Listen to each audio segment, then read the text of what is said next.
Hey there, Pew Packers. Welcome to this episode of the Pew Packers Pod. I'm Miss Autumn, and I'm so glad you joined me today. Today, we're going to be talking about Jonah and the big fish. Now, two things about this song.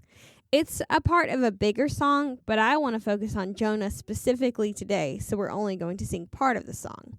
Also, in this song, we're going to say whale instead of big fish. We'll talk more about whales and big fish after we sing. Let's sing our song for the day. Join me for Who Did Swallow Jonah? Who did swallow Joe? Who did swallow Joe? Who did swallow Joe? Who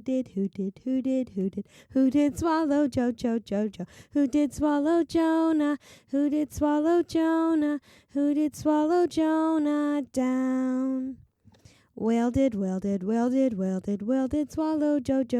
Whale did swallow Joe. Whale did swallow Joe. Whale did swallow Joe. Whale did swallow Jonah. Whale did swallow Jonah. Whale did swallow Jonah down. Great job singing. Wow, is that a mouthful? Let's talk about what our song means and how we see it in the Bible. One day, God told a man named Jonah to go to a city called Nineveh and preach to them because they were an evil city. But Jonah didn't want to go, and he tried to run away from God. He got on a ship that was headed to a city called Tarshish. When he was on the ship, a great storm came, and the ship almost broke apart. The other people on the ship were scared and said, "Jonah, pray to your God. Maybe he will listen to us." Then they said, "Somebody on this ship is the cause of this storm." They did something called casting lots and found that Jonah was the reason for the storm. They started asking him questions and found out that he was trying to run away from God.